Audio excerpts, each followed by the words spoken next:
নমস্কার বন্ধুরা, আজ আপনাদের পেঁপের উপকারিতা ও সতর্কতা সম্পর্কে কিছু জানা অজানা তথ্য বলবো। পেঁপের ইংরাজি নাম পেপায়া, এর বৈজ্ঞানিক নাম হলো কারিকা পেপায়া।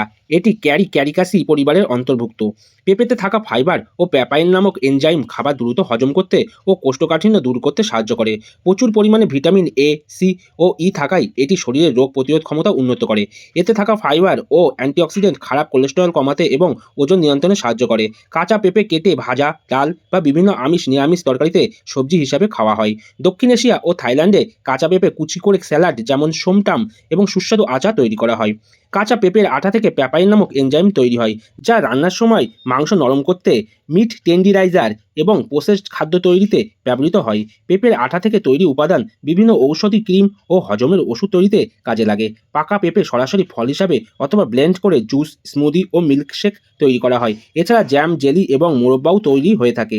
পাকা পেঁপের শাঁস বা পেস্ট ত্বকের মৃত কোষ দূর করতে, ব্রণ কমাতে এবং ত্বক উজ্জ্বল করতে ফেস প্যাক হিসাবে ব্যবহার করা হয়। সাবান, শ্যাম্পু ও ফেস ওয়াশ তৈরিতে প্রাকৃতিক উপাদান হিসাবে এই পাকা পেঁপের নির্যাস ব্যবহার করা হয়।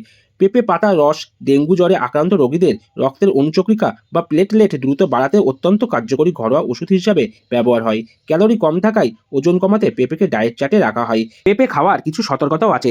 কাঁচা পেঁপেতে থাকা অতিরিক্ত ল্যাটেক্স বা আঠা জরায়ুর সংকোচন ঘটাতে পারে, যা গর্ভবতী নারীদের জন্য বিপজ্জনক। লাটেক্স বা রাবার জাতীয় জিনিসে অ্যালার্জি থাকলে পেঁপে খেলে ত্বকে চুলকানি বা শ্বাসকষ্টের সমস্যা হতে পারে। পাকা পেঁপে উপকারী হলেও অতিরিক্ত খেলে ডায়রিয়া বা পেটে গ্যাস হতে পারে। সবশেষে পেঁপে একটি অত্যন্ত উপকারী ফল ও সবজি। সবাই ভালো থাকুন, সুস্থ থাকুন। রাধে রাধে।